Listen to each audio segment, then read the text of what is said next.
Hello and welcome to the Believe Retreat. Today is Tuesday, March 25th at 4:30 Eastern Standard Time, Eastern Daylight Time, and we're going to talk about staying mentally healthy as well as physically healthy. Today's featured guest is Erica Humbert, a nurse practitioner in the greater Jacksonville area. And let's go ahead and roll that intro. Join us.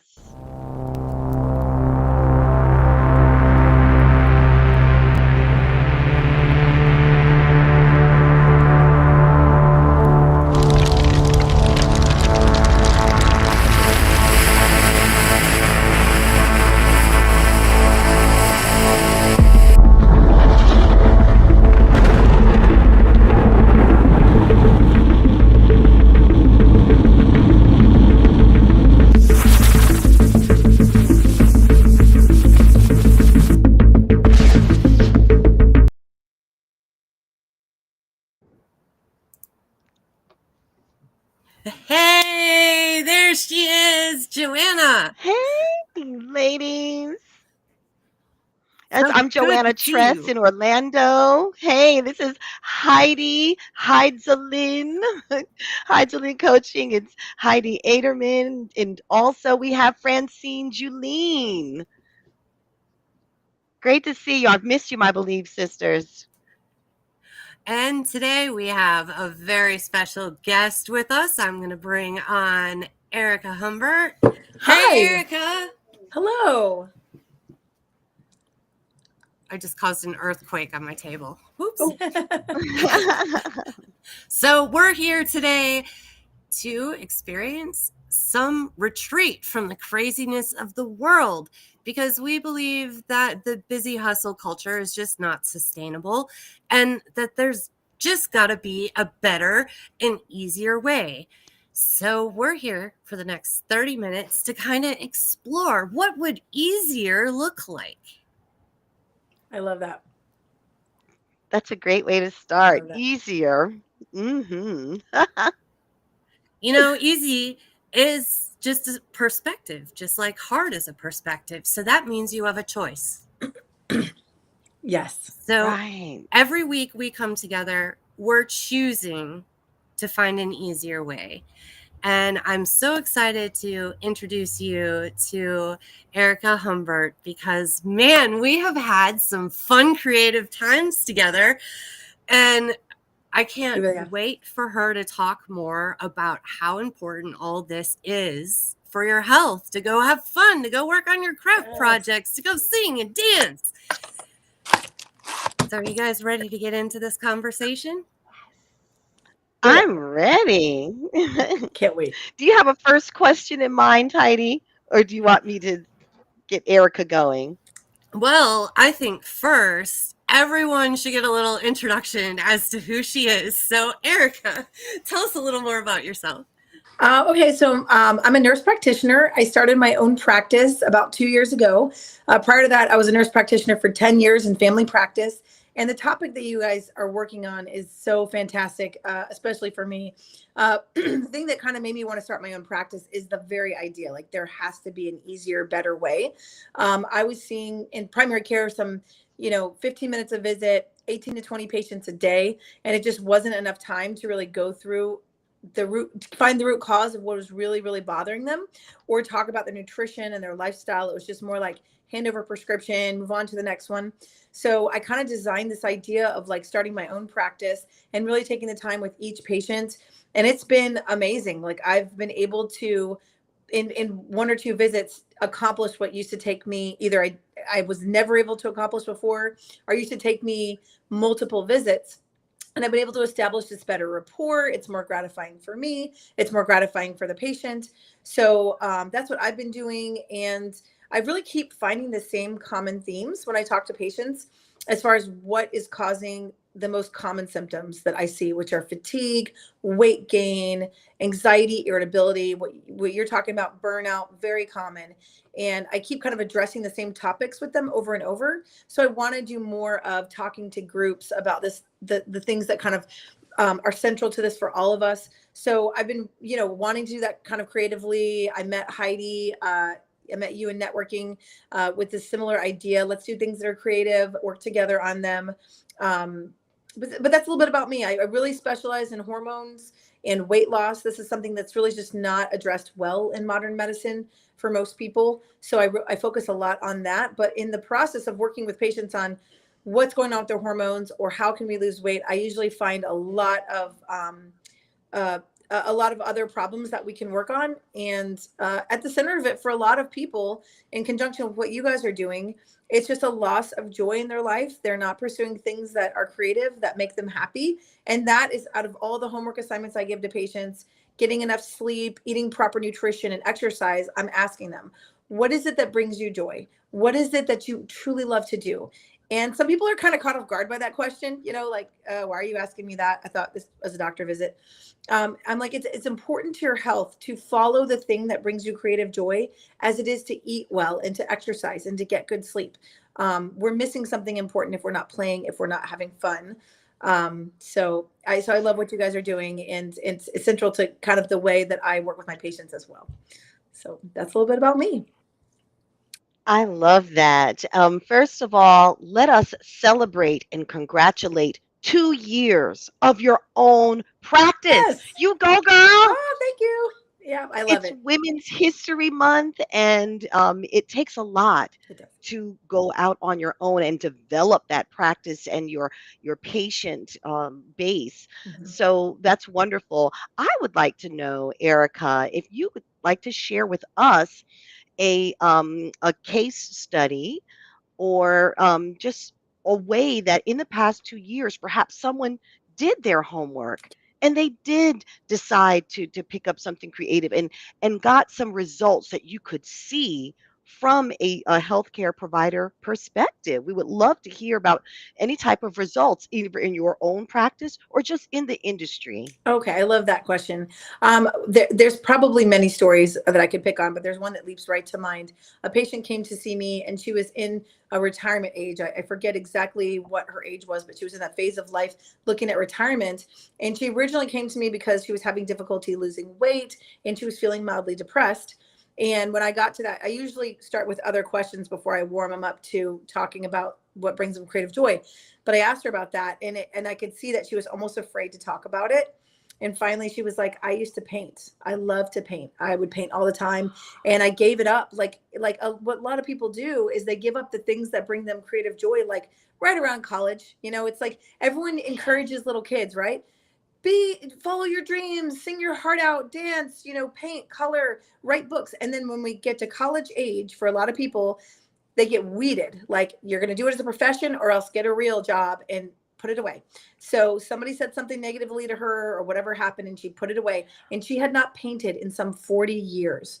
So I was like, you have to paint. And at first she was like, nope, you don't understand. It was almost like she was kind of afraid to open that Pandora's box again. And I spent a lot of time on that because I'm like, we cannot address your weight loss, your energy, your physical health if you are a painter who will not paint.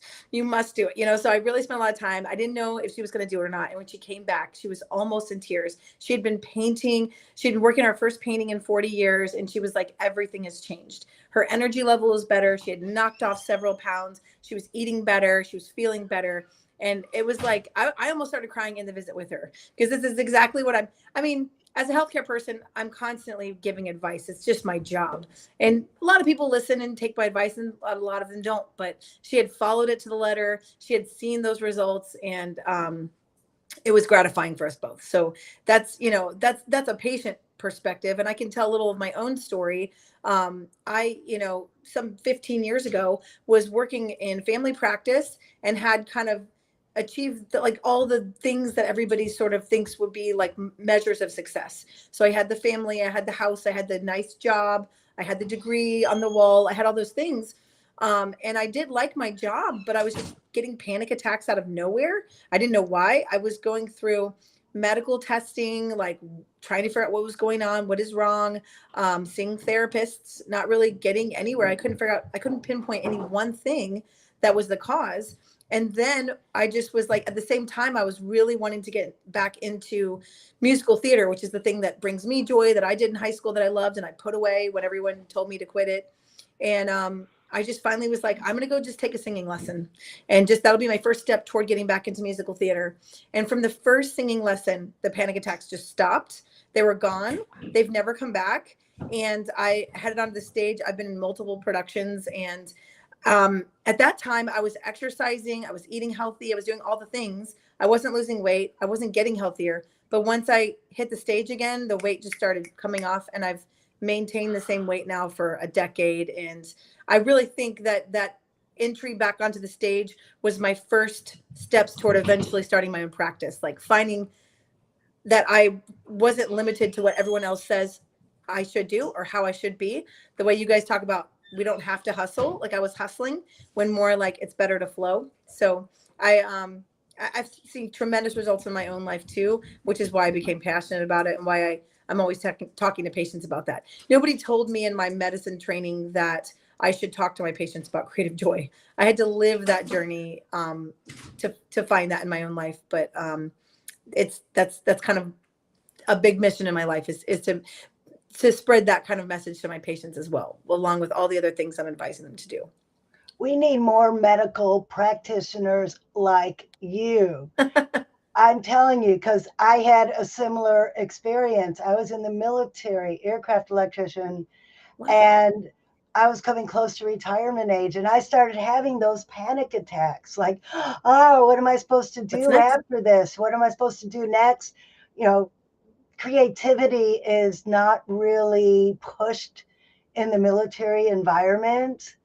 And I lost it all until I connected with my inner child.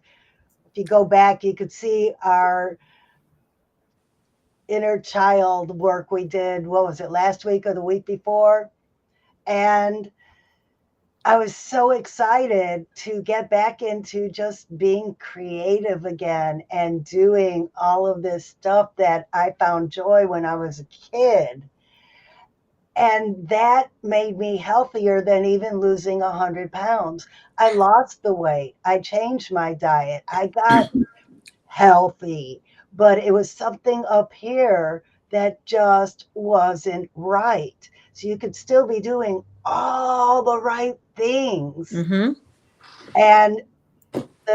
And Western medicine doesn't tell you that, because all they want to do is prescribe a pill. I just want to thank you for taking the holistic approach. It was actually, for me, I ended up hiring a holistic health coach because I was tired of popping pills and having them cause side effects. Have you ever got people off medication and made them happier? All the time. All the time. Yep. That's one of my goals, actually. I'm not anti-medicine completely. Like there are some medicines we absolutely need, but I usually look at the list and I'm like, okay, if we can do some weight loss, if we can help you, like you're talking about, discover your inner child, your creative joy, maybe we can cut down on, a lot of people end up on high blood pressure meds because they're stressed and their blood pressure is up, or they end up on antidepressants.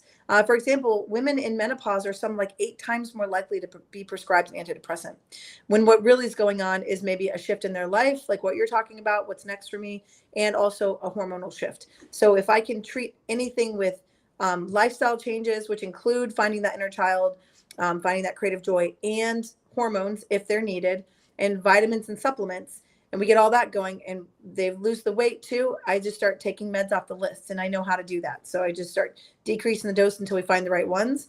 And some of them I eliminate right off the bat when I see them on the list. Like statins are really overdone. For example, cholesterol medicines like pravastatin, Crestor, rosuvastatin, everybody gets put on them. If their cholesterol is this high, they're on it, and not everybody needs it. So yes, I'm eliminating meds on patients all the time. And I do make sure if they need it, and we keep them on it. But if I can get them off something, that's my goal. Just like it often is their goal. You know, it is really sad what's happened to our culture with how much medicine people are led to take.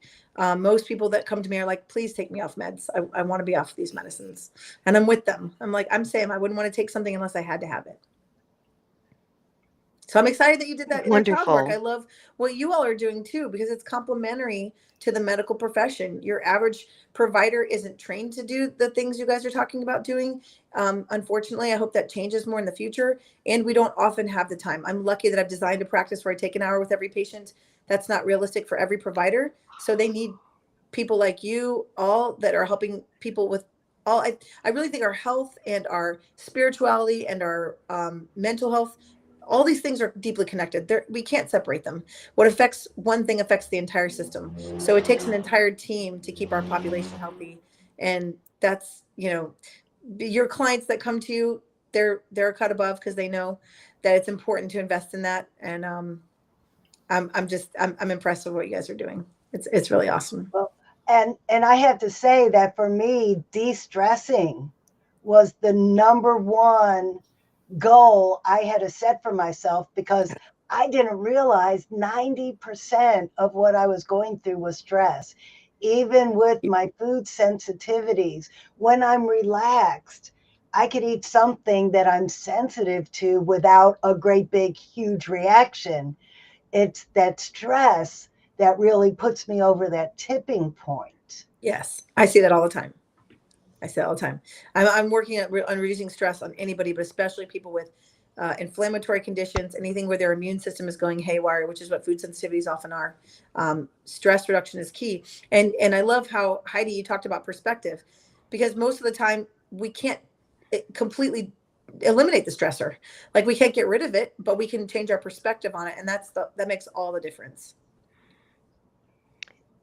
Isn't it And amazing I, how stress affects our health? Yes. Wow, that Yes. link, It's it's huge. so clear. Yes.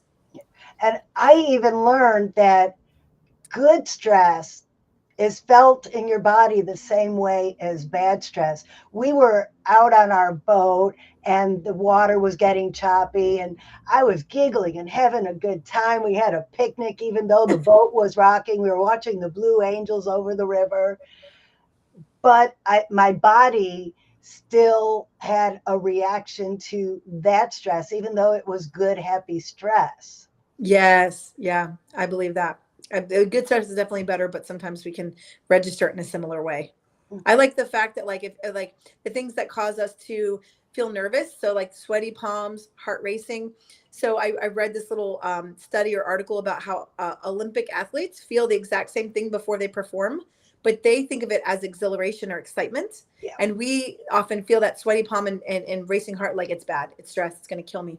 But sometimes it's just your body telling you need to change, or it's also excitement. So if you can feel the feelings and be like, okay, it's exciting. I'm having an exciting moment for you on the boat. Or I have patients all the time that I tell them your body is screaming at you.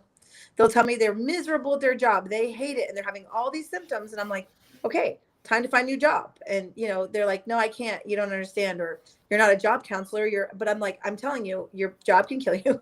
Your body's screaming at you. And before we start pills, why don't we get a new job? And then we'll see if you need something. But our body's talking to us all the time. And I know you all know that for sure. That's And lays the foundation of what you're doing. like we've been talking about, it's a change of perspective.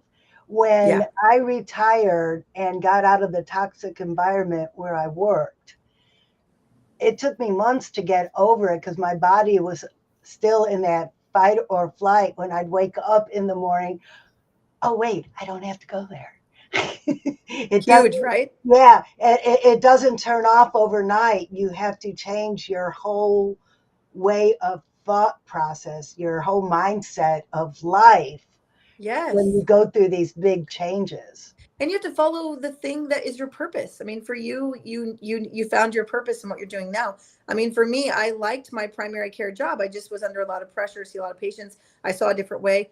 But I started my new practice as a side hustle. I was doing both. I was doing my primary care job on certain days and going to my new practice. But once I saw my new practice, I saw it grow and develop. Every time I went into my primary care, my older job, even though I used to love it, I felt like a weighted vest had been placed on me. And I was like, I actually have to quit. I have to go all in on my new practice, because I can't, my body is not happy here because I'm not fulfilling my purpose. This new thing is my purpose. So it's like, it's a gift. I mean, our body is guiding us if we'll listen to it all the time. That's a great point. Hey, Heidi, what were you going to say earlier? Well, I was going to say, based on perspective, I mean, Francine was talking about, I wish there were other nurse practitioners out there like you. You know what? I feel like there are, and they're Sure. probably stuck in their jobs and they're thinking this is all that there is. So I hope that there's some out there and they're listening to Erica right now because she has shown you a way that you can do it.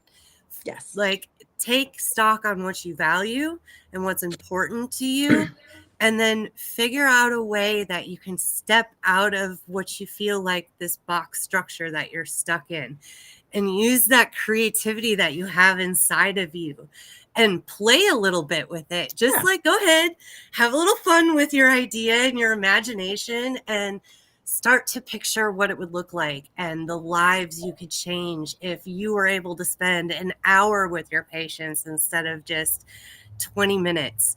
So I'm curious, this is such a big jump to make, Erica. So like, when you were going through this transition yourself, and you kind of said a little bit about it with, you were working one job and you were doing the other at the same time, but when it was time to make that all in jump, how did you get through like your own personal uncertainties during that time and keep moving forward to make it happen?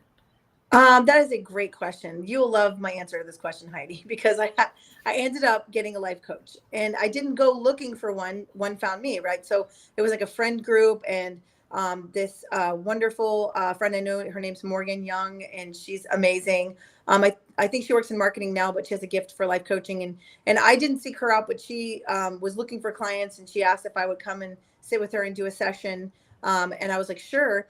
And this came up, of course, and I was in tears. I was crying. I was like, I can't quit I mean, all we've ever been told, I feel like in our culture, is hustle, hustle, hustle. That's all I knew. I mean, I was military as well, Francine. I was a Navy nurse for 5 years. Nursing is like a 12-hour sprint on your schedule. I mean, all I knew was to rush and hustle.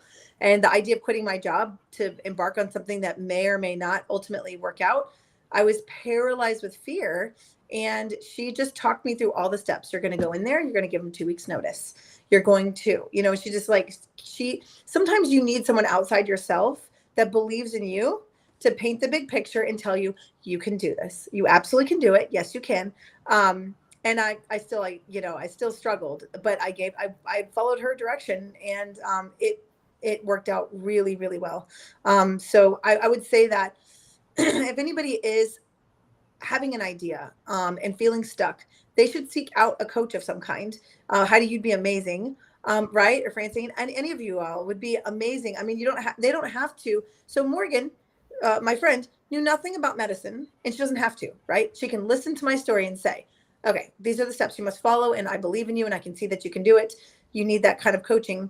And that's one piece. And then the other piece would be, do seek out someone who is doing it and ask them how they got there. Eventually, I would love to coach other nurse practitioners to do the same thing. I've had several reach out to me, and I've given them my advice, but eventually I'd like to have my own coaching business for them. But there are those out there, and they absolutely do exist. There's somebody that's at least gone on the path that you want to go on, and you can seek their advice and follow them. I don't know any person that doesn't love to talk about how they got to where they are and advise someone else. I think everyone loves to do that. So that's definitely what I would recommend. Anybody listening, if you have a big dream and you're like, I'll just never get there, I don't know how to get there, you have nothing to lose. Contact someone like Heidi, get a coach, and tell them what you're thinking, and they will guide you. That's why we have wonderful people with those gifts to do that. That was the best segue. I mean, that's the best endorsement because each one of us, Heidi, Francine, and I, we work with individuals. We're coaches. Each one of us are coaches in our own right, and that's why Yeah. we're coming together with our retreat in September, so people can just jumpstart their life. That women can receive what we have to offer that will help them to help Yes. elevate them the transformation that we need to live our best life, to have more flow, less hustle, more happiness and joy because we are more creatively expressed. We have that artistic outlet as well. That's what the three of us are going to do together in harmony. Girl, I love that. I can't tell you how much I love that. And I mean, I have to say, I have to jump in and say so many things here. One is that thank you for doing that. I can tell you that in my experience, um, talking with women, they are often, not always, but often the caregivers in their circles of the elder people in their family, of the children, of all of the people. And I have to spend a lot of time convincing, in fact, begging them to take care of themselves. And I don't hate on men, but I don't typically have to spend a lot of time telling a man to take care of himself. He's like, yeah, I'll do what I want to do. I'll take care of it. But women are like, no, I can't. I don't have time. I'm taking care of all these other people. But when a woman takes care of herself and makes sure she has what she needs, and she does something like attend one of your retreats and gets totally whole and healthy, everyone around her gets healthier and happier. When I went out onto the stage, my children followed me also. Whereas before I was always worried about cutting up their sandwiches and all these little tasks, but like following your dreams and being the best person you can be benefits everyone in your circle. It's not the reason you do it, but it's the natural effect. So women definitely have to take even better care of themselves, and it is totally worth it to do it. And everyone in the entire community will definitely benefit. Awesome. I'm going to be tagging people to check this Tag them. out and hear you say that. It's like you're preaching to the choir here, but we want to share this message with everyone. Take it from a medical person. Yes. It's so important to your health. I will spend 25 minutes in a visit convincing someone about self-care, because really, I mean, the diseases that are killing Americans today are not generally bacterial illnesses and stuff like it would have been in the past. It's chronic illnesses that are stress related, that are brought on often by years of neglecting someone's health. So the kind of work you all are doing is preventing years of illness down the line if someone becomes happy, healthy, and whole now at this point in their life. And it's never too late to start on that journey. Start your kids now. Check out Princess Francie and find out how to raise a strong and confident kid today so we don't have to fix them later. Yes. Oh, I love that. And find positive communities to surround yourself with, because, you know, when you're the caretaker all the time, sometimes you just need somebody to take care of you once in a while. And, you know, that's something really great. Like when I'm stressing out, I can call Joanna or Francine and I can just stress for a minute. And they can give me that outside perspective of, hey, it's not as bad as what you think that it is. Here, let me show you. And it's always so great to know that you have somebody to go to that believes in you, that's always going to give you that hand up instead of complaining with you and bringing you down even further. There's enough of that in the world. We don't need that anymore. That's for sure. Hey, do we have any videos or commercials to share before we wrap up, Heidi? Oh, the only thing that we need to talk about is next week we have Beth Minott with us again. We're doing part 2 of how to make social media more fun. Oh yeah, everybody thinks it's a chore, but with a new perspective, it could be your new favorite thing to do, right? I so need that. Me too. And of course, scrolling below is our community. Oh, okay. I also was going to put in the chat, I almost forgot, we got to get Erica's website information in here. So if you want to go see her, you can do that. Reach out to her. And I think we're ready for a good official closing session with Joanna. Yeah, we didn't do so well last week without you. Oh, thank you. I appreciate it. Yeah, we messed it all up. There's a place for everyone. This conversation was perfect, healthy, happy, and whole. And just remember, everyone, if you can conceive it, you can believe it, and therefore achieve it. So from the head to the heart. Hey, Heidi. Oh, let's do it for her. To the hands. To the hands. Yes. You can. Well, and we will see you next week. That made it almost all. I love that. Thank you all so much for having me. It was wonderful. Take care, everyone. Thank you, Erica, Francine, Heidi. We'll see you next week, everyone. Bye. I'll